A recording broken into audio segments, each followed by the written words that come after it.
Master minds commerce చదవాలనుకునే 10th inter విద్యార్థుల తొలి ఎంపిక. నమస్తే రమ్మగారు. నమస్తే జయ. రమ్మగారు, రోజంతా యాక్టివ్గా ఉండాలి, ఏం చేయాలి దానికి? యాక్టివ్గా ఉండాలి అంతేనా?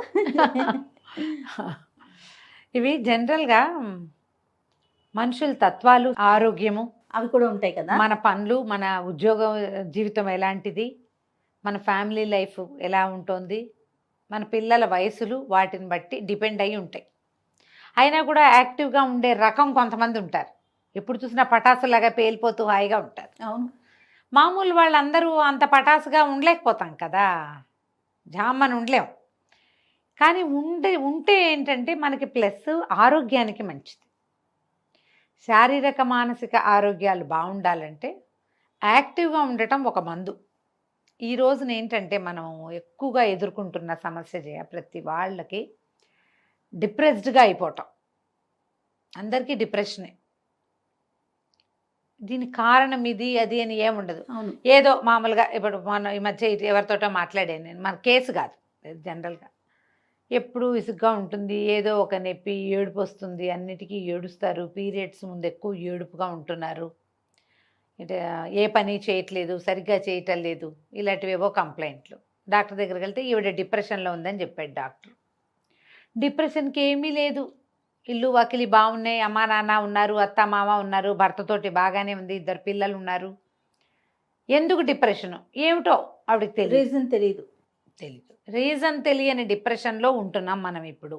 మీరందరూ ఆలోచించుకోండి, మనం కూడా ఇదే స్థితిలో ఉన్నామని. ఏమి చేయబుద్ధి కాదు, బేసిక్ లక్షణాలు. పని చేయబుద్ధి కాదు, సాటిస్ఫాక్షన్ ఉండదు, తినబుద్ధి కాదు, లేదు తినాలే అనిపిస్తుంది, ఎంతసేపు బయటికి వెళ్ళిపోదాం అనిపిస్తుంది, లేదా అస్సలు బయటికి వెళ్ళబుద్ధి కాదు, ఎన్ని పనులు చేసినా చాలనట్టు అనిపిస్తుంది ఒక రకం, ఏ పని చేయబుద్ధి కాదు ఇంకో రకం. ఎవరైనా వస్తే వీళ్ళు ఎందుకు వచ్చారా దేవుడా అనిపిస్తుంది, రాకపోతే ఎవరు లేరు నేను ఒంటరిగా ఉన్నాను అనిపిస్తుంది, నిద్ర పట్టదు, ఊరికే మెలకు వచ్చేస్తుంది, లేదా విపరీతంగా నిద్రే, మంచం దిక్కండి అట్లా పడుకోవాలనే ఉంటుంది. ఇవన్నీ కూడా డిప్రెషన్ లక్షణాలే. ఇంకా ఇవి కాకుండా ఇంకా 100 ఉంటాయి. ఊరికే కోపం రావటం, ఊరికే ఏడుపు రావటం, నైరాస్యం, ఏ పని చేత పట్టకపోవటం, ఎండ్ రిజల్ట్ దాకా పని చేయలేకపోవటం, ఇవన్నీ కూడా అందరూ ప్రతి వాళ్ళు ఇందులోకి వెళ్తారు జయ. ఇది ఒక సహజమైనది.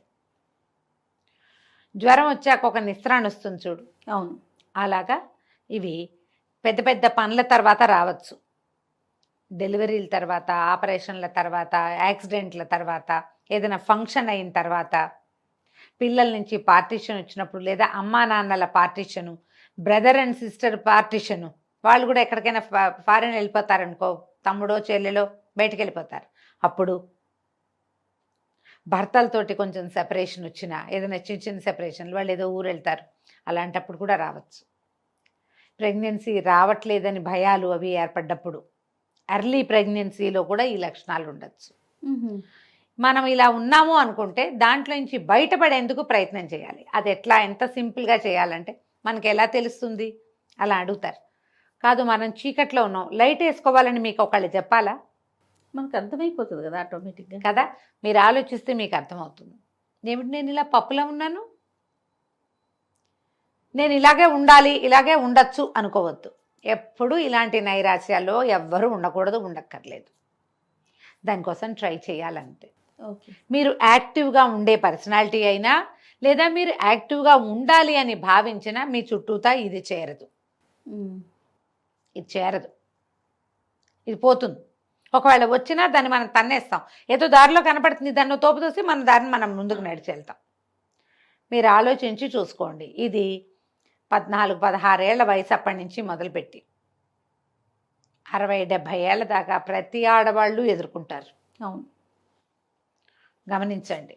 మీ పిల్లలు డల్గా ఉన్నా, లేదా విపరీతంగా తినేస్తున్నా, సరిగ్గా మాట్లాడరు, ఎవరైనా వస్తే లోపలికి వెళ్ళిపోతారు, ఏది కొన్నా సాటిస్ఫాక్షన్ ఉండదు, ఇవన్నీ కూడా ఇలాంటివి. ఇది పెద్ద స్థాయి కాదు, చిన్న లెవెల్. దాన్ని సరి చేసుకోవాలి. యాక్టివ్గా ఉంటే ఇవి తగ్గుతాయి. యాక్టివ్గా ఉండటానికి ఏం చేయాలి? ఇది బేసిక్ థింగ్. ఏం చేయాలంటే early to bed, early to rise. Okay. రాత్రిళ్ళు పడుకోండి, పెంద్రాళే పొద్దున్నే లేవండి. ఏదైనా 100% ఫిజికల్ ఎక్సర్సైజ్ ఉండాలి. ఏమీ చేయలేరు మీరు, ఎక్సర్సైజులు రావు ఏమిటో రావు, జిమ్లో చేరే కెపాసిటీ లేదు మనకి, మన వల్ల కాదు. ఇంట్లో చేయండి, వాకింగ్ చేయండి, నడవండి, యోగా చేయండి. సులువు తక్కువ ఖర్చుతో అయిపోయే యోగా క్లాసులు కూడా దొరుకుతాయి.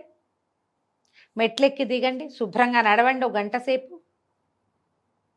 ఏదైనా ఇంట్లో పని చకచకలాడుతూ చేసేసేయండి. ఏదైనా వంట చేయండి. శరీరానికి శ్రమ. సర్దటము, పనులు చేయటము, మొక్కల దగ్గర పని చేయటము, పైకి కిందకి నడవటము, ఎవరికైనా సహాయం చేయటము, ఎవరి పనులైనా చేసి పెట్టటము, ఏదో ఒకటి చేసి మిమ్మల్ని మీరు యాక్టివ్గా ఉంచుకోండి. దీంట్లో డ్యాన్సులు, సంగీతాలు, ఏదైనా ఇన్స్ట్రుమెంట్లు నేర్చుకోవటాలు, ఏదైనా సరే, క్రియేటివ్ పని ఏదైనా, ఓకే, ఏదైనా తయారు చేయటం, అవన్నీ కూడా మిమ్మల్ని యాక్టివ్గా ఉంచుతాయి. ఈ ఇళ్లల్లో ఉంటారు, పనులు కూర్చుని పని చేసే కొన్ని ఉంటాయి కదా, కూర్చుని పని చేసే వాళ్ళకు కూడా యాక్టివిటీ అవసరమే. కొన్నాళ్ళకి ఏమవుతుంది, నడుం చుట్టూతా ఫ్యాట్ చేరిపోతుంది, లావుగా అవుతారు, ఒక కదలిక లేని ఒక మనస్తత్వం ఏర్పడుతుంది. దాంట్లోంచి బయటకు వచ్చేయండి. గంటకు ఒకసారి 2 గంటలకు ఒకసారి లేచి కాసేపు అటు ఇటు నడిచి తిరిగి గట్టిగా స్ట్రెచ్చింగ్ ఎక్సర్సైజులు చేసి ఒళ్ళు విరుచుకోండి. మామూలుగానే ఒళ్ళు విరుచుకోవడం తప్పని చెప్తాను కదా, ఒళ్ళు విరుచుకోకూడదు. ఒళ్ళు విరుచుకోకూడదు అంటే నీకు ఎవరైనా 4 ఉన్నప్పుడు నువ్వు చేతులు పైకెత్తి ఒళ్ళు విరుచుకొని చేయకూడదు, తప్పది, అది తప్పు. నువ్వు ఒకదానివే ఉన్నప్పుడు ఒళ్ళు విరుచుకోవు, ఒళ్ళు విరుచుకుంటాం కదా, చేయండి ఆ పని. చిన్నగా ఏమంటారు, వాన వల్లప తిరగటం, గిరగిరా తిరగటం, మన చుట్టూతా మనం 3-4 సిటప్స్ చేయటం. ఇది ఒకసారి ప్రాక్టీస్ చేయండి, మీకు తెలుస్తుంది అసలు ఒళ్ళు విరుచుకుంటే వచ్చే జీవిత సౌఖ్యం ఏమిటి అనేది. అది చేస్తే కానీ తెలీదు. నిజం చేయ. స్ట్రెచ్చింగ్ ఎక్సర్సైజ్ ఎంత బ్లడ్ ఫ్లో పెంచుతుందో తెలుసా శరీరంలో. చాలా రోజుల క్రితం చిన్న ఎక్సర్సైజ్ చేయండి అని ఒక వీడియో చేసాను, అది విపరీతంగా వైరల్ అయింది, బాగా కొన్ని లక్షల వ్యూస్ ఉన్నాయి దానికి. అవును, నిజంగా. చిన్నప్పుడు వాన వల్లప్ప తిరిగేవాళ్ళం. ఎవరికైనా వాన వల్లప్ప తెలుసా? ఎందుకు తెలియదు రమ్మగారు? అది తెలుసా? నాకు తెలుసు.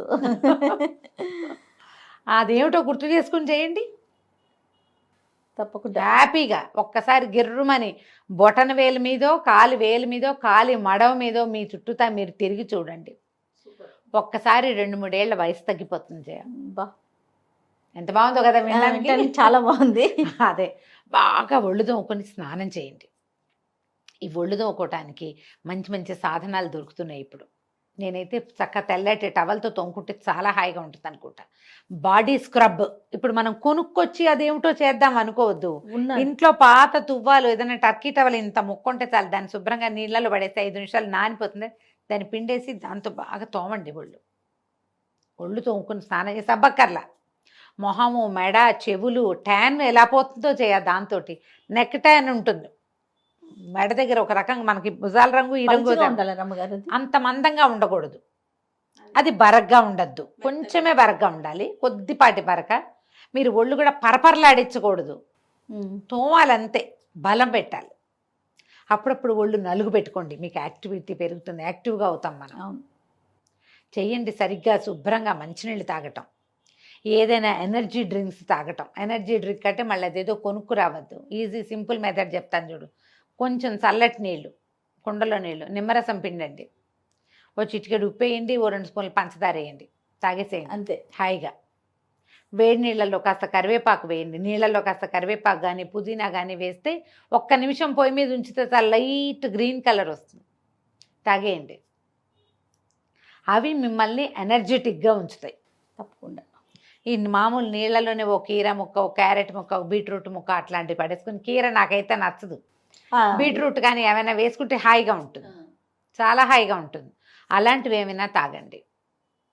మీకోసం మీరు ఏం చేయగలరో ఆలోచించండి. మామూలుగా మన కోసం మనం ఏం చేస్తాం మనకు కొన్ని తిండి ఇష్టం, ఏవో తింటాం కదా, ఏవో తింటాం, ఏవో తాగుతాం, అందరం చేస్తాం కదా. ఇది ఈ అందరం చేసే సహజమైన దాన్ని స్పెషల్గా చేసుకోండి మీకోసం. రమ్మగారు మీరు తిండని కానీ నాకు పునుగులు గుర్తొచ్చింది. నీకేమో బెజవాడ పునుగులు ఇష్టం అది కదా. మీకు జిలేబీ, నా పునుగులు రెండు గుర్తొచ్చినాయి నాకు. మనకంతే, అంతకంటే ఏముంది. చిన్నప్పుడు నాకు ముంత మసాలా చాలా ఇష్టం చేయ, రేర్గా తినేవాళ్ళం. మా బందర్లో ఒక బాబు అనుకో పక్క సందులో ముంత మసాలా చేసేవాళ్ళు. నేను ఎంత క్లియర్గా చెప్తాను చూడు, బాబు అనుకో పక్కన సందు అక్కడ ఉండేది ప్రత్యేకంగా. ఎప్పుడో తినేవాళ్ళం, ఎందుకంటే మా ఇళ్లలో ఉల్లిపాయలు అవి ఏమి ఉండేవి కాదు కదా, మా తిండిలో లేదు. రేర్గా అదితో టిగ్లింగ్గా ఉండి ఒక సరదా వస్తుందన్నమాట. సుగంధి చోడా బందర్లో ప్రత్యేకాలు ఇవి. తర్వాత తాతారావు గారి మిఠాయి కొట్లో నుంచి బందర్ హల్వా ఒకటి, బందర్ హల్వా. హల్వా ఇప్పటికీ ఫ్యాన్సీయే. నాకు తొక్కుడు లడ్ల మీద ఫ్యాన్సీ ఉండదు, పెద్ద నచ్చదు, శనగపిండి కదా. బందర్ హల్వా ఒకటి ఎక్సలెంట్గా. అప్పట్లో భాస్కర్ విలాస్ అని మా అన్నయ్య ఫ్రెండ్ వాళ్ళ ఇది ఉండేది. భాస్కర్ విలాస్ రాము ఆయన ఫ్రెండ్, మా అన్నయ్య ఫ్రెండ్ అనమాట. అక్కడ ఒక ఇది చేసేవాళ్ళు, ఏమంటారు మన ఫ్రూట్ సలాడ్ తినడానికి ప్రత్యేకంగా వెళ్ళేవాళ్ళం. ఇళ్లలో ఫ్రూట్ సలాడ్ చేసుకోవచ్చు అని తెలియని కాలం అది. అక్కడికి వెళ్ళి తినేవాళ్ళు. అక్కడ ఐస్ క్రీమ్ కూడా ఉండేది. ఎప్పుడో 3 నెలలకి 4 నెలలకి పోయి అక్కడ ఐస్ క్రీమ్ తింటే హబ్బో 3-4 రోజులకు సరిపడా ఎనర్జీ వచ్చేది. అలాంటివి ఇప్పుడు అవే తింటున్నాం. ఇప్పుడు బయట తిండి ఎక్కువైపోయింది మనకి. ఎప్పుడు ఏదో ఒకటి తింటే ఆర్డర్ చేస్తే ఇళ్ళకి వచ్చేస్తాయి. అలాంటివి కాదు, మీకు చమక్కమనిపించే చిన్నప్పటి టేస్ట్ ఏదైనా ఉంటే దాన్ని పెట్టండి, దాంతో మీరు యాక్టివ్గా అవుతారు. చక్కగా సుగంధి పాలు లాంటివి తాగండి, రూఅఫ్జా లాంటివి తాగండి, బోల్డ్ ఉన్నాయి. అవును, మిమ్మల్ని యాక్టివ్గా ఏది చేస్తుందని మీకు అనిపిస్తుందో దాన్ని వన్స్ ఇన్ ఏ వైల్ చేయండి. డ్యాన్స్ చేసేయండి, కావాలంటే మీ ఆయన కూడా నేర్పించండి. సూపర్, ఏదో ఒకటి చేయండి, చేసి యాక్టివ్గా ఉంచుకోండి. దీనివల్ల ఏంటంటే మీకు మెంటల్ హెల్త్ బాగుంటుంది. ఈ పిచ్చి చిన్న చిన్న నసల్లోకి మీరు వెళ్ళకుండా ఉంటారు. ఈ నస తప్పదు జీవితంలో. దాని నుంచి బయటపడేందుకే ప్రయత్నం చేయండి ఎప్పటికప్పుడు. రమ్మగారు 10 to 6 సిస్టమ్స్ ముందే కూర్చుని పనిచేసే పిల్లల్నే చూస్తున్నాం ప్రెసెంట్. వాళ్ళు ఎట్లా అంటారు? వాళ్ళు ఇంతే 1-2 గంటలకు ఒకసారి లేవటం, కిందకి వెళ్ళి ఏదైనా తాగి రావటం, ఎక్కడికైనా నడవటం, కాసేపు అట్లా గాల్లోకి వెళ్ళటం, గట్టిగా గాలి పీల్చి వదిలిపెట్టడం, ఒక 5-6 సార్లు ఫుల్గా గాలి లోపల తీసుకోవాలి, మళ్ళీ బాగా వదిలిపెట్టాలి. అప్పుడు ఏమవుతుంది, ఎనర్జైజ్ అవుతుంది బాడీ. అటు ఇటు తిరిగి కాస్త చిన్న చిన్న స్ట్రెచ్చింగ్లు చేయటం, వంగి ఏదైనా తీయటం, ముందుకి వెనక్కి ఇట్లా బాడీ ముందుకు వంచడం, వెనక్కి వంచడం, ఓ 2-3 సార్లు చేసేసరికల్లా యాక్టివ్గా అవుతారు. మీరేం చేస్తారు, ఇలా కూర్చునే వాళ్ళు ఇంత తినకండి, ఇంతంత తింటూ ఉండండి. ఇంత తింటే అంతేమీ ఒళ్ళు రాదు. అంత కదలకుండా కూర్చున్నప్పుడు ఎక్కువ తినేస్తే కడుపు నిండా తిన్నామనుకో ఇప్పుడు కష్టం. చిన్న బైట్స్ కనుక తీసుకుంటే ఏదైనా స్మాల్ బైట్స్లో ఏవైనా కొంచెం తినచ్చు. ఎక్కువ వెయిట్ రాని పదార్థాలు కనుక తింటే మనం ఈ ఫ్యాట్స్ లేకుండా బాగానే ఉంటుంది, యాక్టివ్గానే ఉంటారు మీరు కూడా. కానీ వారంలో ఒక 2-3 రోజులైనా కనీసం ఒక మంచి ఎక్కువ ఎక్సర్సైజ్ ఉంచుకోవాలి ఎవరైనా సరే, అంతే కదా. రైట్ రమ్మ గారు, నమస్తే. నమస్తే.